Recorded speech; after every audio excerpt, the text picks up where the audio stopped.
Assalamualaikum warahmatullahi wabarakatuh. Saya Anindita Nafiza Putri Pradia sebagai dewan yang tidak menyetujui bahwa buku teks sejarah seharusnya lebih berfokus pada pengajaran historiografi bottom up dibandingkan historiografi top down.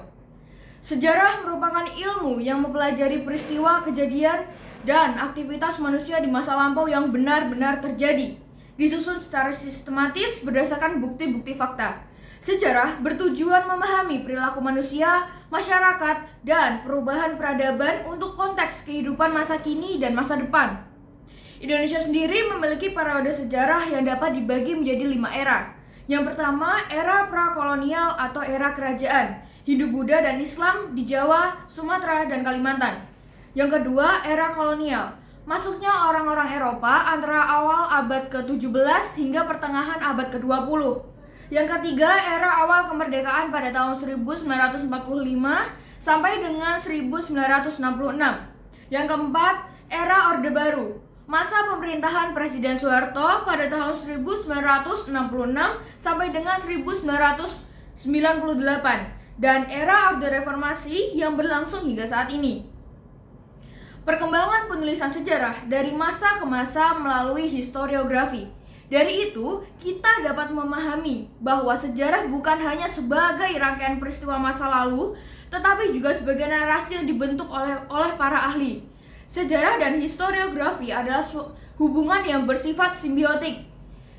Keduanya pada akhirnya merupakan suatu kesatuan yang tidak bisa dipisahkan karena historiografi yang memberikan makna, interpretasi, dan konteks ilmiah terhadap peristiwa sejarah. Kita mengenal historiografi secara top down dan historiografi sejarah bottom up. Historiografi sejarah top down atau atas bawah adalah historiografi yang berfokus pada peran pemimpin, pemerintah, dan institusi besar dalam membentuk suatu sejarah. Sedangkan historiografi bottom up atau bawah atas berfokus pada peran masyarakat biasa, kelompok sosial, dan gerakan akar rumput dalam membentuk sejarah.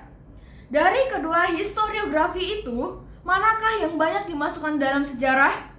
Faktanya menyatakan bahwa dalam buku sejarah umum, historiografi top down mendominasi narasi politik dan pahlawan.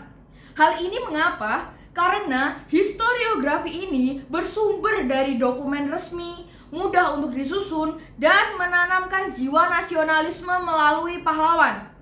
Seperti contoh perjuangan sejarah kemerdekaan oleh Soekarno dan Hatta.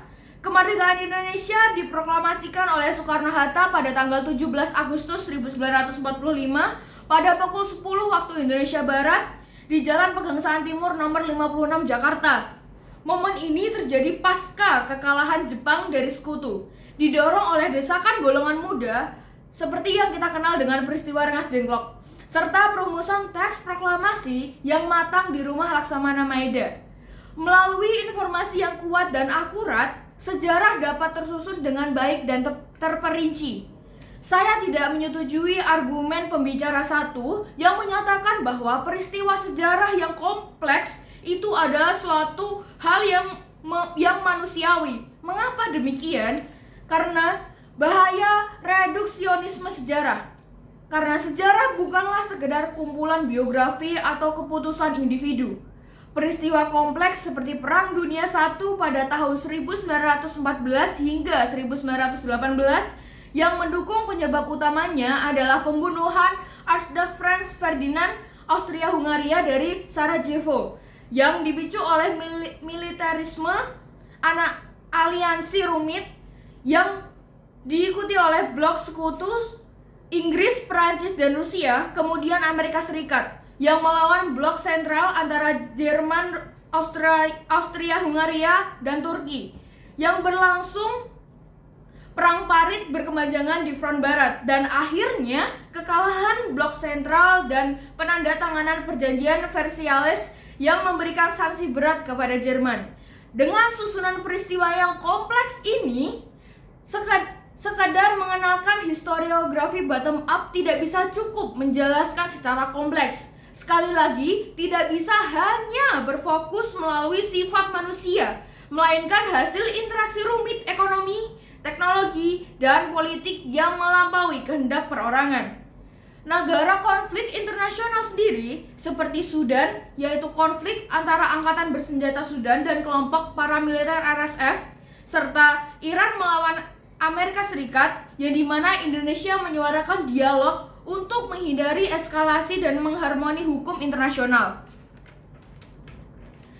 Dengan contoh negara konflik tersebut, sejarah tidak dapat tercipta dengan lebih berfokus pada historiografi bottom-up. Memang, pendekatan bottom-up mengutarakan tentang bagaimana peran masyarakat biasa atau grassroots dalam dinamika sosial ekonomi yang lebih luas.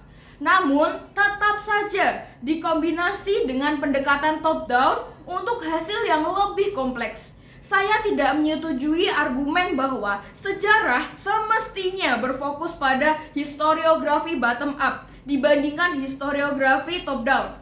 Mengapa demikian? Karena historiografi bottom-up belum mampu fokus pada aktor utama yang memahami struktur dan kekuasaan serta kebijakan. Dan pada akhirnya, mengatribusikan sejarah yang kompleks hanya pada sifat manusiawi adalah suatu penyederhanaan yang mengabaikan multikausalitas penafsiran sejarah yang akurat dan harus melihat hubungan antara agensi manusia dengan struktur objektif yang membatasi dan mendorong suatu keseimbangan sejarah.